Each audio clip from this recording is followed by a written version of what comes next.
A new rule is put into place regarding giant flags being displayed before sporting events. A new poll seems to suggest that Biden isn't as disliked as we may have thought. Could that be possible? And how to be a terrible wife with Mrs. Fetterman. I'm your host, Jake Critcher. This is Jake's Takeaway.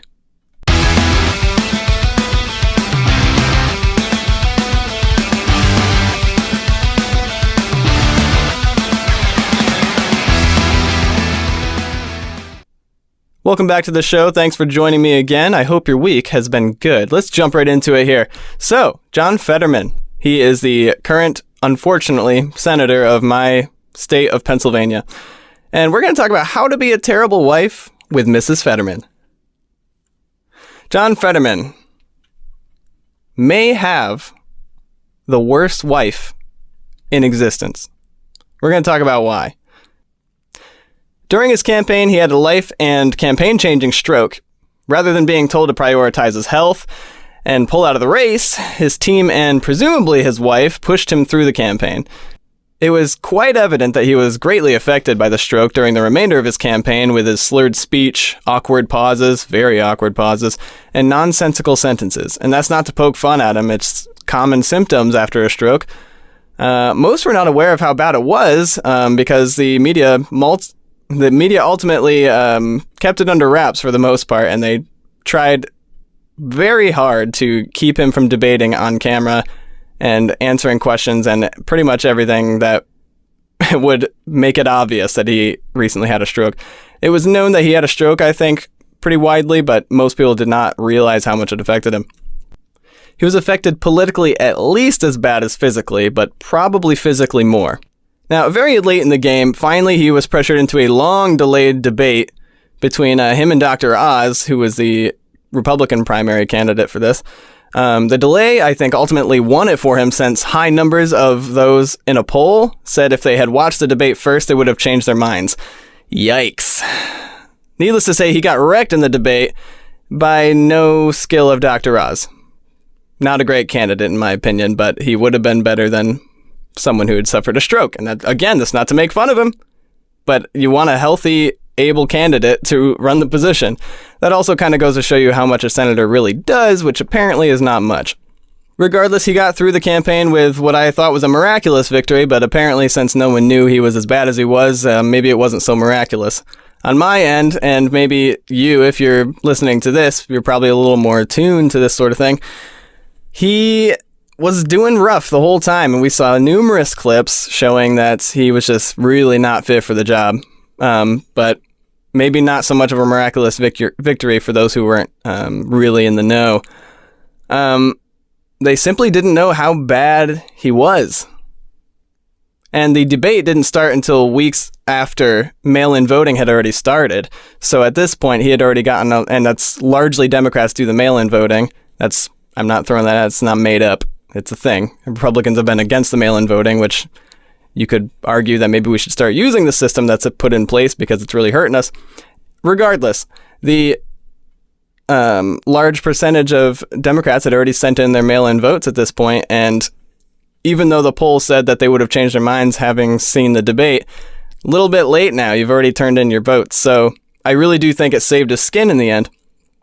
But regardless, he squeaked through on what should not have been a win for him, even though Dr. Oz is not a great candidate either, in my opinion. Fast forward to now, people like me, and probably you, if you're listening to this, have been watching this poor guy for months, not taking care of himself. The internet has begged the question, why is his wife not stopping him? And that's a fair question. Why is no one, but especially his wife, not telling him he needs to stop?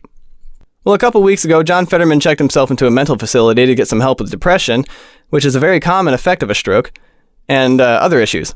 So everyone watching is like, finally, this guy is getting some rest and help, even though politically we may disagree. It was just sad to watch the guy. Really was. Every time he got on, I felt bad, and I felt angry, honestly, that his team was keeping him on, because it was just humiliating. 2 weeks later, actually, I've got 2 weeks written here in my notes, but it's actually a week after he had checked into the hospital, his wife starts posting a series of tweets explaining how she left the country with their kids on a vacation, essentially. So let's take a look at this series of tweets, and I'll bring it up on the screen here for you. All right, this is right from the horse's mouth. I'm not really sure how to navigate this journey, but I'm figuring it out slowly. 1 week ago, see there it is, 1 week. 1 week has passed when the news dropped. The kids were off from school and media trucks circled our home. I did the first thing I could think of, pack them in the car and drive. We drove straight into Canada and lovely Buffalo, New York. Pro tip, always have passports ready just in case you have to run away. No one has passports for their entire family without being like filthy rich. I just want to put that out there. You don't just have them on you without a trip planned. Or she planned this ahead of time and she's pretending it was this impromptu trip. Regardless, moving on. We talked about lots of hard things and how we will all have to face hard things. About the need to be gentle with all and with ourselves. Because why else would you go on a trip when your husband is in a mental facility than for yourself, honestly? We did some scary things, but we did them together. We ziplined over Niagara Falls and August got stuck. We talked about flexibility and the need to always have an open heart and an open mind. We also talked about how joy and fun can and must still exist, even when someone we love is in pain. And tomorrow, who knows, we'll try all over again. Joy and fun must always exist. I noticed you're not including your husband at all in this joy and fun. 1 week has passed and you left the entire country. You went as far away as you possibly could from your husband. I would be furious if I were him, but not just furious. I would be deeply, deeply hurt. If you don't know this, generally speaking, men don't like to feel weak. And a lot of men don't like to ask for or feel the need for help. Fetterman has admitted that he needs help and is in a state of weakness. He's very vulnerable. And this is the moment that his wife, the woman he loves and who claims to love him, chooses to skip out of the entire country to have a self-discovery trip in Canada. Who does that? How demoralizing. How depressing for John. And I don't even like the guy. I'm sure this is not helping him whatsoever on his healing. And then to openly brag to the public on Twitter as if this is an entirely acceptable thing to do and it's praised and worshipped as self-care, totally ignoring the fact that it was a total betrayal of her husband. Remember what I said a couple weeks ago about self-care keeping you from being aware of anyone else's needs? This is the point where it's not self-care, but straight up selfishness in the biggest way. You're convincing yourself you need to do this for yourself and labeling it care above all else when people need you to step up. A man doesn't like to be vulnerable, but when he makes himself so, he wants his most trusted friend, his wife, to have his back. To not be there is a backstabbing of the highest caliber.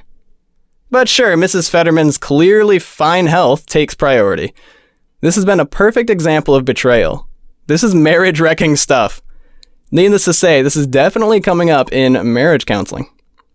All right, we're going to move on to a recent poll that seems to show that Biden might not be as hated and disliked as we may have thought. Or is that really the truth? This is going to be an examination of this one particular poll. And honestly, as a whole, I'm going to explain to you why you shouldn't trust polls immediately at face value. Always dig. It really matters who's funding the poll, what the end goal was desired out of the poll. That really does matter, and often you can tell that from the donors. And then you have to evaluate if the polling was fair to really get an equal result across the board. Almost all the time, that is not going to be true. And that's on both sides, left, right, center, it doesn't matter. Polls often are this way because they're trying to find a particular result. They're often going to be skewed unless it's like an honest scientific poll or something, or some kind of survey. So this is a headline from Washington Examiner. It says, Biden defeats Republicans in hypothetical matchup. But Trump still tops the field. I love how they saved that for last. Biden defeats all Republicans, except, like the main one that is probably going to be, is at least going to be a heavy contender for the primary spot. In a series of hypothetical matchups between President Joe Biden and some of the Republican Party's top presidential contenders, Biden holds an advantage in most cases, except for when he's facing former President Trump. In a one-on-one matchup between Biden and Republican presidential candidate Nikki Haley, the president bests his GOP challenger 40% to 37%. According to recent polling from Emerson College, in that scenario, 12% of voters say they would choose someone else and another 11% remain undecided. However, in a hypothetical rematch between Biden and Trump, the former president appears to have the upper hand. About 46% of voters say that they would vote for Trump compared to 42% who said the same for Biden. According to the poll. 7% of voters said they would choose someone else, and another 5% remain undecided. When faced against Governor DeSantis, it's 44 to 40. Roughly 9% said they would choose another candidate. Okay, so I did some digging so that you wouldn't have to. Although I will try to leave notes so you can actually fact check me, because I don't want you to think I'm being dishonest. All right, so I'm going to bring up my little bit of research here. We're going to look at the criteria because they didn't really provide who they surveyed particularly, but they did give us the numbers and how long the poll went on. So this is right from Emerson College. Methodology. The Emerson College polling survey of U.S. voters was conducted February 21st to 25th, 2023. The sample of registered voters, and I don't really know what that means, but 1,060 people were interviewed. Has a credibility interval similar to a poll's margin of error of 2.9 percentage points. The data sets were weighted by gender, education, race, party affiliation, and region based on 2024 registration modeling. Now, they don't say how much of any of those categories they use, first off. It is important to remember that subsets based on demographics carry with them higher margins of error as the sample size is reduced. Okay, so what I want to point out here, they only polled roughly a little more than 1,000 people, which is really tiny. On top of that, they only spent a day polling people. One day. Now, would you say that would give you a pretty good measure of polling data? Over one day? You only got 1,000 people. Now, on top of that, the Democrat bench for presidential candidates is completely empty right now. They have no one to choose from. It's literally just Biden. Now, you can say that there's a small percentage of people that said they'd pick someone else.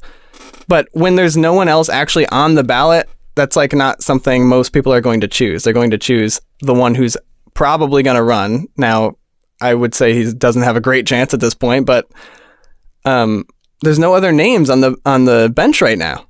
So, of course, they're going to say Biden. Meanwhile, the Republican Party has 4 candidates that I know of that are already announced as running. So obviously there's going to be a spread of candidates here. The people that don't want to vote for Trump are going to vote for DeSantis or Nikki Haley or Ramaswamy. It's just a totally insanely skewed model here. You got the one guy and then 4 other people. So obviously the votes are going to be spread out over those people. Trump announced his run like super early, like way earlier than I've ever seen in my lifetime. So it just seems like a really long game to play. And that's really not common. And I think he kind of forced some people to go a little early, not as early as him, but Nikki Haley announced pretty early. And then you had the other 2 candidates coming in not long after her. But this is not common. I mean, 2024 is a long ways away. And there's a reason, none of the Democrat Party has stepped up yet because it's awfully early and they're looking for candidates. I do think they're a little skeleton crew right now because they've lost a lot of trust over the last few years. In the various large cities, the mayors and the governors really not doing well. Lori Lightfoot just got kicked out on her butt. Thank goodness. No more seeing her looking like she rolled out of bed after a long drug bender overnight. She's crazy looking. But anyway, it's not looking good for them. And they make this poll, skewed as much as they can in order to make Biden look positive because right now he's their candidate. And it is hilarious, though, because they still had to make this misleading headline showing that, like, oh, he beats out all Republicans. Well, of course he does. He's the only candidate on there right now. And he still didn't beat Trump, who's still obviously the main dude. And we haven't even, like, DeSantis isn't even in the ring yet, and he's a big hitter, too. So this poll just didn't do what they wanted it to, and they tried to skew it, and it just doesn't quite work. So don't take these polls at face value. I'm telling you, all these polls are like this. This is why I don't trust polls. Now, you can take the information that they find and make your own deductions from it, but I would basically don't even consider their conclusions from these. All right, folks, I need your help. I'm very torn on this subject of the giant American flags being displayed at sporting events. So we got a headline here from MSN. Biden admin bans troops from displaying giant flags at major events. Bans, right off the bat, feels a little extreme. My first instinct is to be like, oh no, why would you ban patriotism at the games? But let's dive into the article a little bit here. Department of Defense, DoD officials on February 10th issued a memorandum to service members telling them that large displays of the American flag at sporting events are no longer appropriate. The military is currently struggling with low recruitment numbers all across services, a drought not seen since 1973 when the United States left Vietnam and the draft effectively ended. Yikes. Thomas Spoor, if that's how you pronounce his name, of the Heritage Foundation told NBC News. Though the guidance is in alignment with Title IV, United States Code, or the U.S. Flag Code, it marks a reversal of practices once encouraged by the Pentagon. In recent years, some sporting events have asked military members to hold large horizontal flags during events, and some military units have carried them in parades. While many, including service members, find these events moving and patriotic, according to the code, the flag should never touch the ground or be carried flat or horizontally. Commander Nicole Schwegman, DoD spokesperson, told the Daily Caller. So ultimately, this decision was made in response to, well, they say it was to take better care of the flag. So this is why I'm torn here, because I'm all for the patriotism at sports games. I think we need more of that. And I've seen, you saw at the Super Bowl when they had the two national anthems. Boy, they did the actual national anthem, and I mean, people wept, people cried, and that's like, white, black, I don't care what you are. It was showing, the camera was showing the players, and they were all crying, they were all feeling somber and emotional, because that's the connection this song has with our country. Meanwhile, the black national anthem has no connection, no roots, there's no history with it. They're trying to shoehorn this song that nobody has any emotional or historical connection with. So obviously people aren't going to connect with it. And you can see in the footage when the song's being sang, they're showing the faces of people and they look bored to tears. They just have no connection with this song. So anyways, I'm all for the patriotism being there. But you've probably heard the rules of like the American flag not being allowed to touch the ground, and you have to burn it if it does. And so I'm torn, because even though I've always felt a little bit weird about treating the flag with such respect, because it kind of feels like idolizing it, I do understand the symbol of taking care of it, because it's like a respect for your country. It's a love for your country. You want to take care of your country. So in that regard, I've kind of dismissed it, even though I feel a little weird about it, because the end result is that you respect your country more, and it's a symbol of that. But then on the other hand, there's definitely not enough patriotism pretty much in general, and the one place we do still get it is in the beginning of sporting events. So I want that displayed as much as possible, and it's especially since it's for the veterans, and I think that's important. But then you have the issue of like ruining the symbol of touching the flag. So what do you guys think? I'm going to put a poll up, or maybe just answer in the comments, and let me know what you think. What would you rather have? Would you rather they take better care of the flag, maybe do some sort of other display rather than banning it entirely? Or is it good that they've gotten rid of that? It's kind of a tricky situation. You can't really have both of best of both worlds in this, because they definitely conflict a little bit, because in order to have this big flag, it's got to touch the ground. There's no real way to fold it otherwise, unless you get drones in there, fly them in from above and pick up the flag. Sounds expensive, although I guess we do flyovers, so I don't know. So yeah, I'll put a poll up. I see that there's a poll feature on Spotify. I've never used it myself, so we'll see if I can get it to work. But hit me up in the comments. Let me know what you think about that. So I told you I'd update you on a game called Atomic Heart last week because I didn't really get to dive into it much. I don't want to spend too much time on it because I like to talk about the culture, and just talking about the game itself can be a little dry, especially if you're not a gamer. It's all right gameplay wise. It's nothing terribly special, but it's a fun distraction, and the creepy robots kind of keep me going on it. I do hope it ends up being more open world at some point. I've been in a facility for the entirety of the game so far, and it's getting a little old, I guess. I would like to see the outside. I just want to kill all the robots, all the evil robots.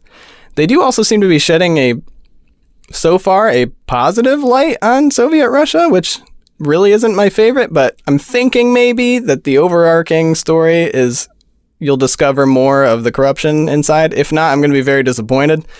But we'll see, I guess.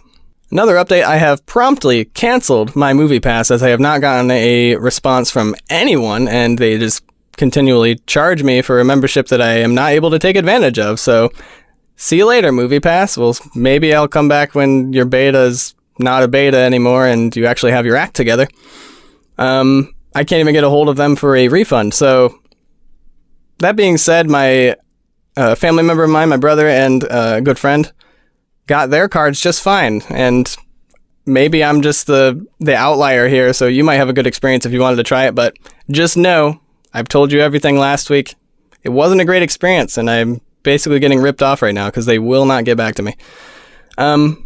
Again, if it ever pans out, if they ever get everything figured out, it's a cool service, I think, but I haven't been able to try. So yeah, my advice is don't try it quite yet because the customer service is atrocious. All right, ladies and gents, that is the show. Thanks for joining me this week. Please like, subscribe, and if it's the audio version, leave me a review. That helps me a ton. Gets me an algorithm too on the different apps, so be sure to give me some activity. Leave a comment below. Remember, I asked you about the flag, and what's your opinion on that? It's a little rocky for me, so you got to help me out here. But yeah, like, subscribe, leave a comment, hit that little bell, get a notification every time I leave a video. I do post every Friday, 3:30 Eastern Standard Time, unless I have a technical glitch, which YouTube did give me last week, so I apologize for that getting out a little bit late. But Rumble and audio are almost always going to be out 3:30 Eastern Standard Time Friday pretty reliably. So far, I have not had any issues with that. But yeah, this has been Jake's Takeaway. I'm your host, Jake Critcher. I'll see you next week.